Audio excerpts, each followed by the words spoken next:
읽을 말씀은 베드로전서 1장 1절부터 12절까지 말씀입니다. 베드로전서 1장 1절부터 12절까지 말씀인데요,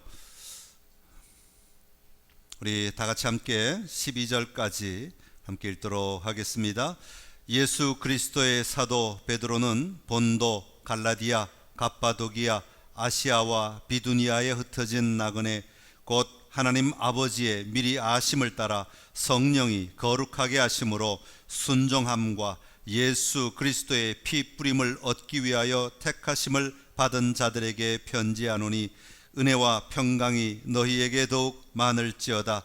우리 주 예수 그리스도의 아버지 하나님을 찬송하리로다. 그의 많으신 긍휼대로 예수 그리스도를 죽은 자 가운데서 부활하게 하심으로 말미암아 우리를 거듭나게 하사 산소망이 있게 하시며 썩지 않고 더럽지 않고 쇠하지 아니하는 유업을 있게 하시나니 곧 너희를 위하여 하늘에 간직하신 것이라. 너희는 말세에 나타내기로 예비하신 구원을 얻기 위하여 믿음으로 말미암아 하나님의 능력으로 보호하심을 받았느니라. 그러므로 너희가 이제 여러 가지 시험으로 말미암아 잠깐 근심하게 되지 않을 수 없으나 오히려 크게 기뻐하는도다. 너희 믿음의 확실함은 불로 연단하여도 없어질 금보다 더 귀하여 예수 그리스도께서 나타나실 때 칭찬과 영광과 존귀를 얻게 할 것이니라. 예수를 너희가 보지 못하였으나 사랑하는도다. 이제도 보지 못하나 믿고 말할 수 없는 영광스러운 즐거움으로 기뻐하니 믿음의 결국 곧 영혼의 구원을 받음이라. 이 구원에 대하여는 너희에게 임할 은혜를 예언하던 선지자들이 연구하고 부지런히 살펴서 자기 속에 계신 그리스도의 영이 그 받으실 고난과 후에 받으실 영광을 미리 증언하여 누구를 또는 어떠한 때를 지시하시는지 상고하니라. 이 섬긴 바가 자기를 위한 것이 아니요 너희를 위한 것임이 계시로 알게 되었으니 이것은 하늘로부터 보내신 성령을 힘입어 복음을 전하는 자들로 이제 너희에게 알린 것이요 천사들도 살펴보기를 원하는 것이니라. 아멘. 할렐루야. 오늘 또 교회에 오신 분들, 또 가정에서 영상으로 예배 드리시는 모든 선창의 가족들을 환영하고 축복합니다. 오늘부터 우리가 슬기로운 그리스도인이라는 주제를 가지고 베드로전서 강해를 하려고 합니다. 오늘은 우리가 1장 1절부터 12절까지만 읽었지만 오늘 다루려고 하는 말씀은 5장까지 전체 내용 가운데 1장 1절부터 2장 10절까지의 내용입니다. 제가 중간중간에 저를 다시 말씀드릴 테니까 참고하셔서 체크하시면서 같이 말씀을 대하시면 좋겠습니다. 오늘은 슬기로운 그리스도인 첫 번째 시간으로 정체성을 붙잡아라 라는 제목으로 하나님의 음성을 듣기를 원합니다.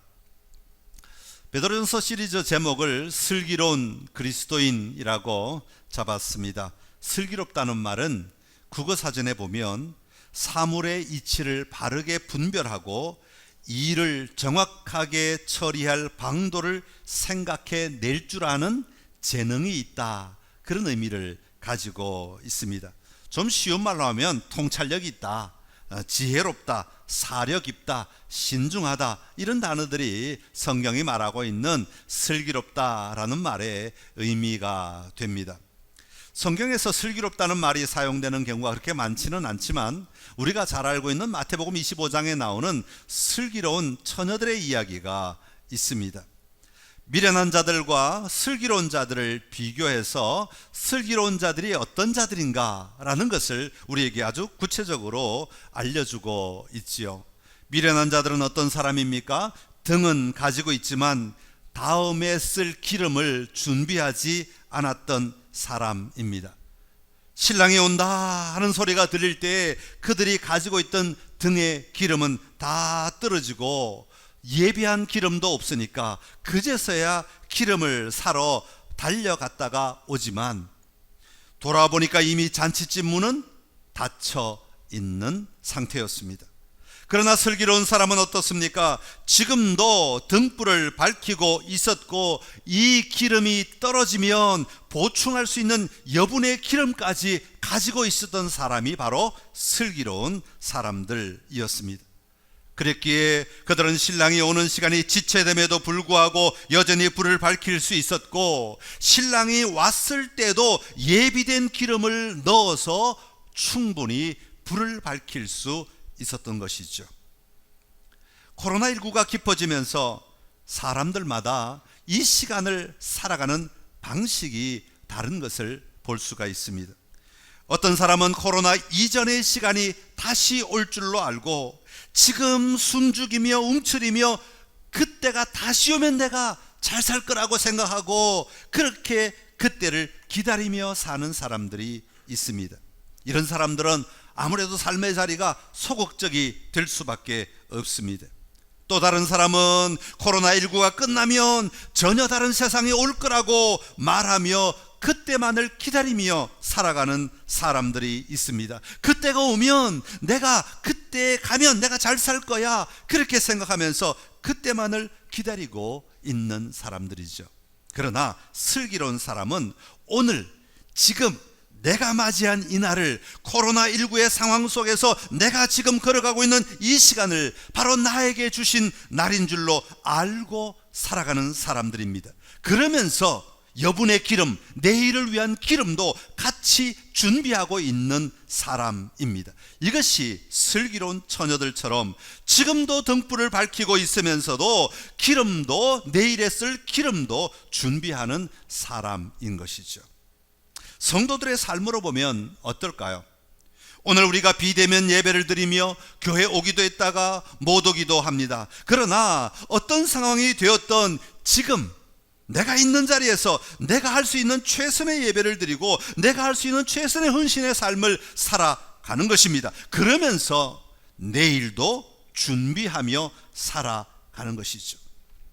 오늘 베드로전서는 여러 지방에 흩어진 나그네들에게 보낸 편지라고 말하고 있습니다.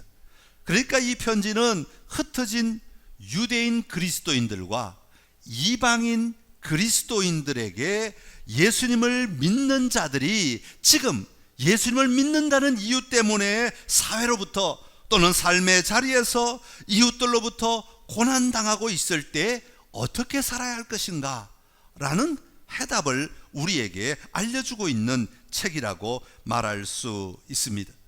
사실 우리가 고난을 당하는 이유는 여러 가지가 있습니다. 그러나 그것은 오늘은 다루지는 아니하고 다음에 다루도록 하고요. 일단 지금처럼 우리가 겪고 있는 이 시간처럼 이런 어려운 환경 속에서 어떻게 믿음을 가진 자로서 바르게 이 시간을 살아가야 하는가, 어떻게 이 시간을 이겨내야 할 것인가 라는 것입니다. 오늘 이 말씀을 통해 여러분 모두가 여러분의 정체성을 붙들고 한 걸음 한 걸음 오늘도 살아내고 내일도 준비할 수 있는 은혜가 오늘 저와 여러분에게 있게 되기를 간절히 기원합니다. 자, 그러면 먼저 코로나19와 사회 인식 등 다양한 어려움 속에서 우리의 정체성을 붙들고 살기 위해서는 먼저 정체성의 본질을 분명히 가져야 합니다. 1절부터 12절까지의 말씀입니다. 정체성의 본질이라는 말은 나는 누구인가를 결정하는 나의 근원이, 나의 밑바탕이, 나의 삶의 자리가 무엇인가 하는 것을 이야기하고 있습니다. 하나님이심에도 불구하고 우리를 위해 이 땅에 오신 예수님은 이 땅에서 사역하실 때에 자신이 누구신지에 대한 이 정체성의 본질을 분명하게 붙들고 계셨고 그 본질 위에서 다양한 사역들을 행하신 것을 볼 수가 있습니다. 요한복음에 보면 이런 예수님의 선포 사역을 자기선언이라고 그렇게 표현합니다. 나는 세상의 빛이다. 나는 생명의 빵이다. 나는 선한 목자다. 나는 부활이요 생명이다. 나는 길이요 진리요 생명이다. 나는 참 포도나무다. 다양하게 예수님은 자신의 본질을 소개하심으로 말미암아 내가 왜 이 땅에 왔고 내가 왜 이 사역을 하는지에 대하여 분명하게 선포하셨습니다. 하셨던 것이죠. 오늘 본문같이 특별히 고난 가운데 있는 성도들, 특별히 흩어져 있는 마치 외로운 혼자 살아가고 있는 것 같은 그런 그리스도인들에게 있어서 가장 중요한 것은 자신들의 정체성의 본질이 무엇인지를 분명히 인식하고 그것을 붙들고 살아가는 것입니다. 여러분, 성도들이 함께 어울려 살아갈 때는, 다시 말하면 우리가 마음껏 교회 나오고 마음껏 성도들이 서로 어울려서 신앙생활 할 때에는 외형적인 모습들이 매우 중요하게 여겨집니다. 여러분, 교회 나오면 많은 사람들이 함께 모여 자유롭게 예배 드릴 때는 우리의 바깥 것들이 굉장히 중요하게 드러난다, 그런 이야기입니다. 함께 모여 교제하는 것, 함께 모여 옆 사람의 소리를 들으면서 찬양하는 것, 함께 옆 사람이 내가 기도할 힘이 없을 때 옆 사람이 기도하면 나도 같이 기도가 나오고 힘을 얻는 것, 이런 것들은 다 외형적인 영향력들이라고 말할 수 있습니다. 같이 사역하는 것, 이런 것들이 교회의 사역 가운데, 내 신앙의 삶 가운데 굉장히 중요한 요소처럼 보인다 하는 그런 이야기입니다. 이런 것들을 통하여 믿음이 세워지고 우리의 정체성이 드러나기도 합니다. 그런데 우리가 이렇게 함께 모이지 못하고 흩어질 수밖에 없을 때는 이런 외형적인 것들이 그렇게 영향을 미치지 못합니다. 우리의 신앙에 그렇게 중요하지 않게 여겨집니다. 그 대신에 흩어질 때는 뭐가 중요한가 하면 바로 우리의 본질이 더욱 중요합니다. 여러분, 혼자 있을 때는요, 이 본질이 나를 이끌어가는 것입니다. 이 본질이 나를 견디게 하고 이 본질이 나를 세워가게 되는 것입니다. 자, 그렇다면 베드로는 나를 이끌어가는 그리스도인의 본질을 무엇이라고 말하고 있을까요? 그는 그리스도인의 정체성의 본질은 단 한마디로 이렇게 말합니다. 구원받은 자이다 라는 것입니다. 3절에 보면 이렇게 기록하고 있습니다. 그의 많으신 긍휼대로 예수 그리스도를 죽은 자 가운데서 부활하게 하심으로 말미암아 우리를 거듭나게 하사 산 소망이 있게 하셨다, 그렇게 말하고 있습니다. 여러분, 여기 보면 예수님이 왜 우리를 구원하셨습니까? 구원의 동기, 구원의 이유가 무엇입니까? 그것은 바로 하나님의 무한하신 긍휼하심 때문이라고 이야기하고 있습니다. 다시 말하면 내가 무엇을 잘했기 때문이 아닙니다. 내가 무슨 자격이 있기 때문이 아닙니다. 나는 여전히 연약하고 부족하고 나는 허물이 많은 자이지만 그럼에도 불구하고 하나님께서 나를 너무나 사랑하셔서 나를 바로 바라보시며 나를 콕 찍어서 나를 향하신 그 사랑 때문에 하나님은 나를 구원해 주셨다고 말하고 있는 것입니다. 어떻게 구원하셨습니까? 예수 그리스도를 죽은 자 가운데서 부활하게 하심으로 우리의 구원이 이루어지게 된 것입니다. 그 결과 예수님의 부활로 말미암아 우리에게 살아있는 소망, 오늘 본문의 말로 하면 산 소망이 생기게 되었고, 이처럼 얻고 누리게 된 산 소망은 영원토록 썩지 않고 더럽지 않고 쇠하지 않는 것이라고 말씀하고 있습니다. 여러분, 땅의 것들은요, 썩고 쇠하고 더러워지는 것입니다. 언젠가는 다 사라질 것들입니다. 땅의 것들은 절대로 영원하지 않습니다. 그러나 우리에게 주신 이 구원은 절대로 썩지도 아니하고 더럽지도 아니하고 쇠하지 않는 것이라고 분명하게 선포하고 있는 것이죠. 이것이 우리 그리스도인들에게는 너무나 큰 기쁨이고 너무나 중요한 것이고 우리의 삶을 움직이는 근원된 본질이기에, 이것 때문에 비록 내가 고난의 자리에 들어간다 할지라도 내가 구원받은 자이기에 오히려 기뻐할 수 있게 되는 것입니다. 그러기에 그리스도인은 고난 중에도 흔들리지 않는 믿음으로 인해 그 믿음의 결국 곧 영혼의 구원을 누리는 삶을 지금부터 살아가야 하는 것입니다. 사랑하는 성도 여러분, 여러분의 정체성의 본질은 겉으로 보이는 것들이나 그동안 해왔던 것들에 있지 않습니다. 나를 판단하는 나의 정체성의 본질은 이 땅의 창조주이신 하나님께서 나를 사랑하셔서 예수님으로 말미암아 구원받은 자라고 말씀하시는, 너는 구원받았다라고 말씀하시는 그 사실이 우리를 움직이는 본질이어야 하는 것입니다. 그렇습니다. 저와 여러분은 구원받았습니다. 더 이상 정죄함이 없다고 분명히 우리에게 말씀하십니다. 나는 구원받은 자라는 이 분명한 정체성을 가지고 오늘 우리의 삶을 살아가야 할 것입니다. 여러분, 이 고백이 저와 여러분의 고백으로 계속해서 우리의 삶을 움직이는 근원될 수 있기를 간절히 기원합니다. 두 번째로, 이 혼란스러운 사회 속에서 우리의 정체성을 붙들고 살기 위해서는 영적 습관을 잘 길러야 합니다. 13절부터 25절까지의 말씀 속에서 살펴볼 수 있습니다. 여러분, 그리스도인으로서의 정체성을 가진 사람들은 고난이나 어려움 속에서 어떻게 살아야 하는가 하는 것을 베드로는 지금 우리에게 말해주고 있습니다. 그 질문에 대한 대답으로서 베드로는 그리스도인은 영적 습관을 가져야 한다, 그렇게 말하고 있습니다. 여러분, 구약에 나오는 다니엘은 바벨론의 포로로 잡혀간 사람입니다. 1차 포로 때 잡혀갔으니까 굉장히 오랜 시간 동안 바벨론에 거주하였습니다. 그러다가 바벨론이 무너지고 페르시아가 그 땅을 점령했을 때도 여전히 다니엘은 거기에 있었습니다. 그러니 얼마나 오랜 세월을 객지 생활을 했겠는가. 10대에 끌려가서 거의 한 80 됐을 때까지 아마 그게 살지 않았을까 싶어요. 굉장히 오랜 세월을 살았습니다. 여러분, 어떻게 다니엘은 그렇게 오랜 시간을 남의 나라에 살면서도 여전히 승리하는 삶을 살아갈 수 있었을까요? 다시 말하면 믿음으로 끝까지 하나님 포기하지 않고 그 긴 시간을 성전에 한번 와보지도 못하고 함께 그 유대인들이 함께 모여 함께 공동체 생활을 하지 못했음에도 불구하고 어떻게 그 긴 시간을 이겨낼 수 있었을까요? 그것은 바로 다니엘의 영적 습관. 어떤 영적 습관이죠? 기도하는 영적 습관.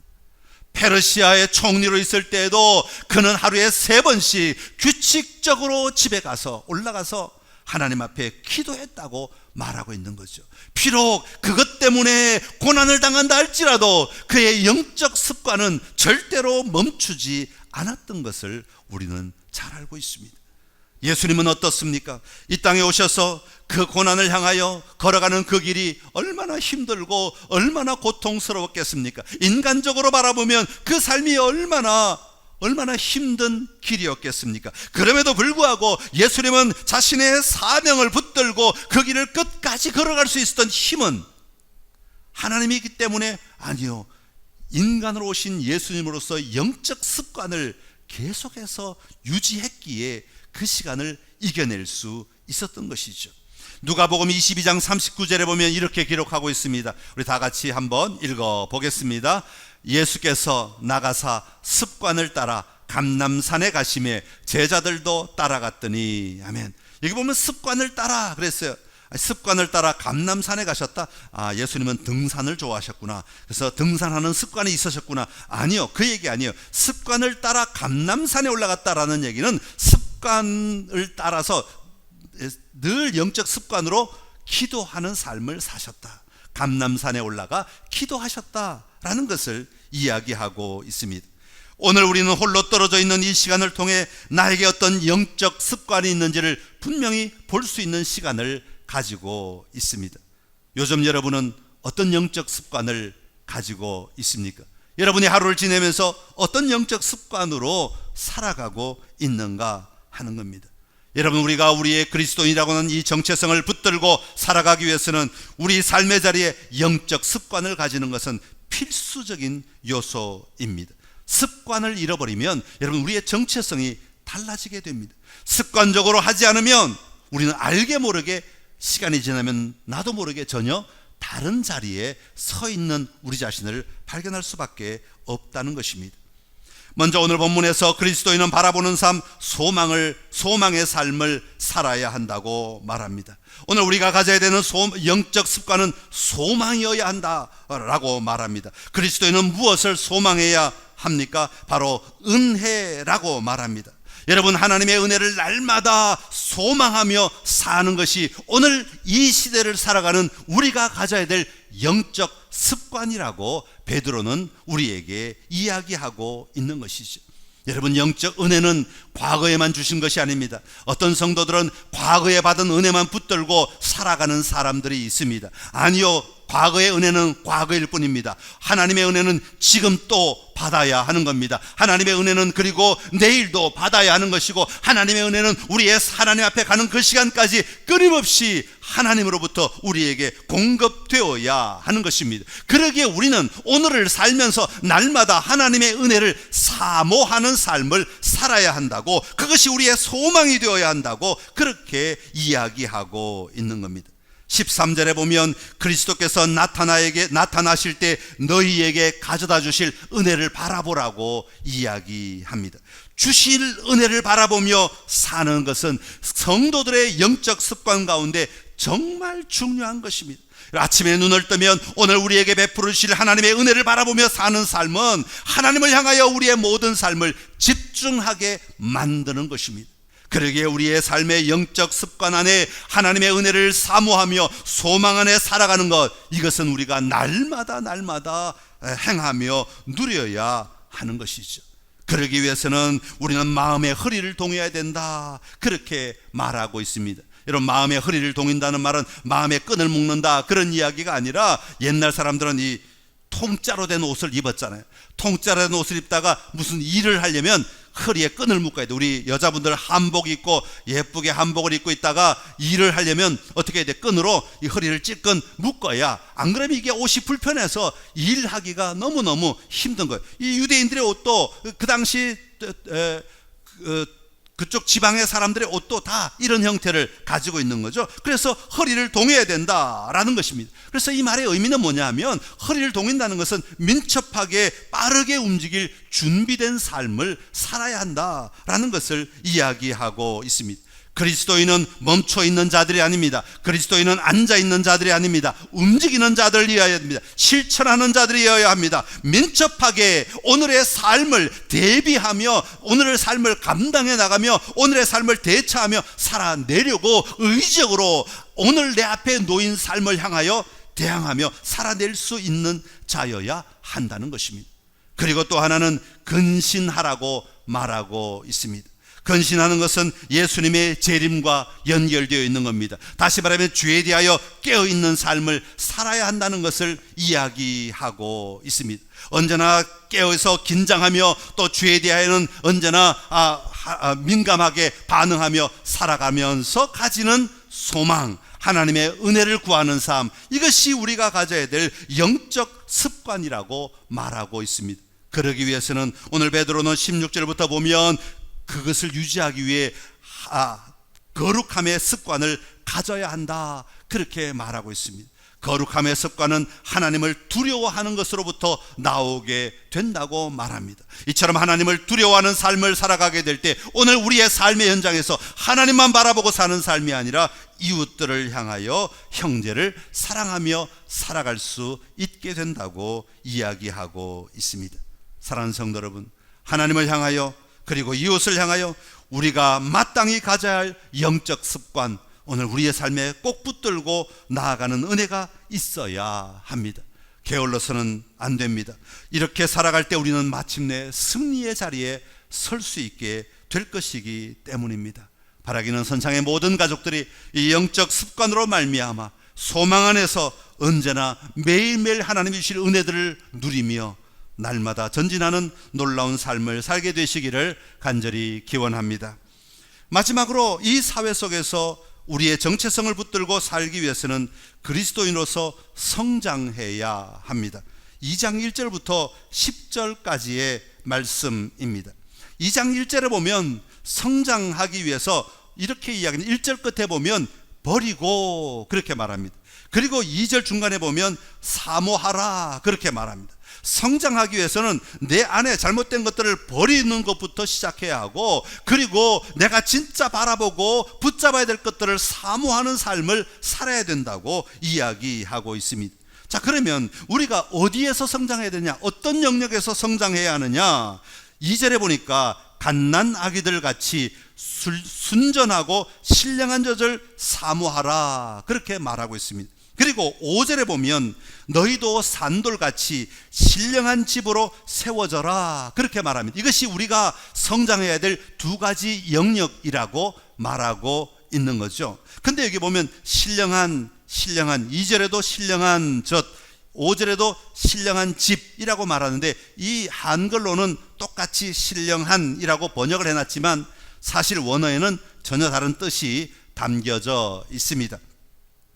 첫 번째 2절에 나오는 신령한 것, 신령한 저절 사모하라 할 때 신령하다는 말은 영적이라는 의미도 조금은 들어가 있지만 베드로 전서에서 사용할 때는 말씀이라는 의미를 담고 있습니다.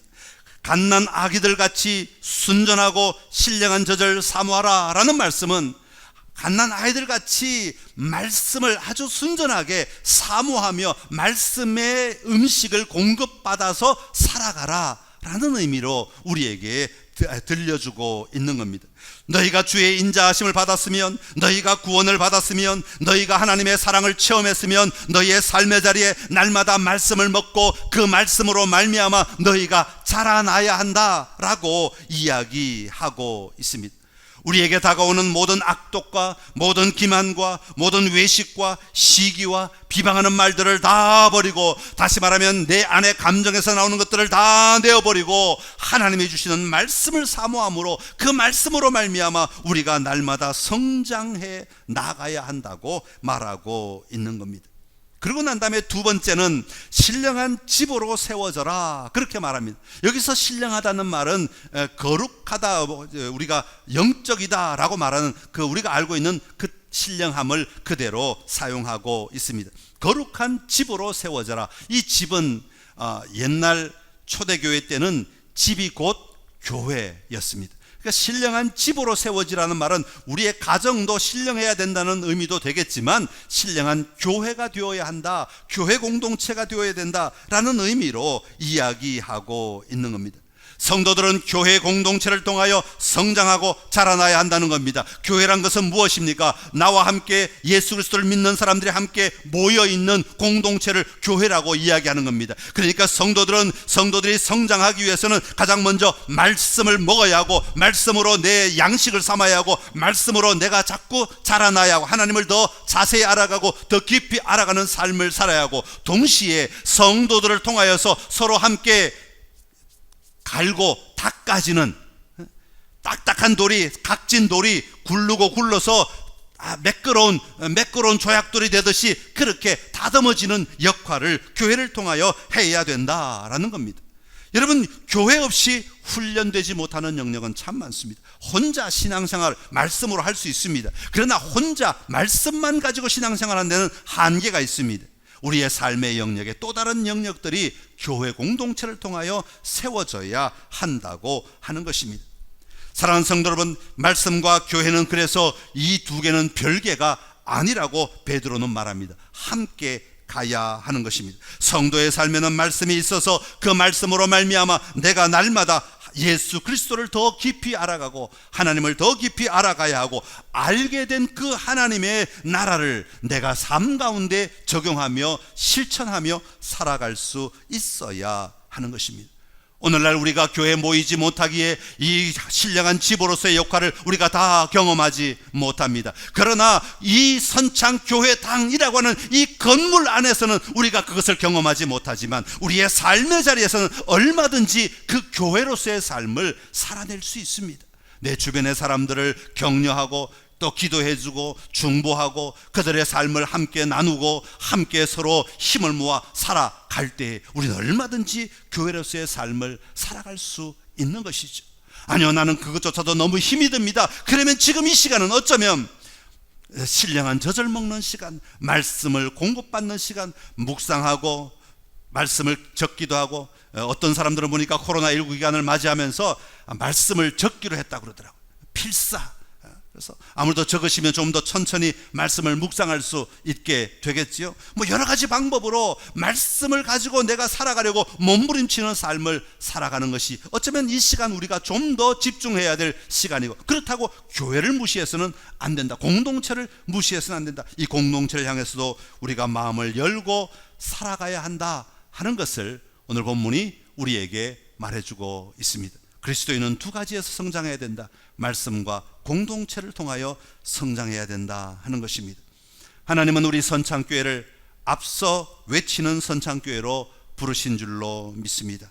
지금 이 어려움 속에서 주저앉아 있는 자들이 아니라 지금 이 시간에도 등불을 밝히고 있고, 비록 코로나19로 인해 대사회적으로 내가 아무것도 할 수 없고 대교회적으로 아무것도 할 수 없어도 여전히 등불을 밝히고 있고, 동시에 앞으로 밝힐 등불을 위한 기름을 준비하고 있을 때 우리는 앞서 외치는 자들로 쓰임받을 수 있게 되는 것입니다. 여러분, 그것이 오늘 우리를 향하신 주님의 부르심인 것이죠.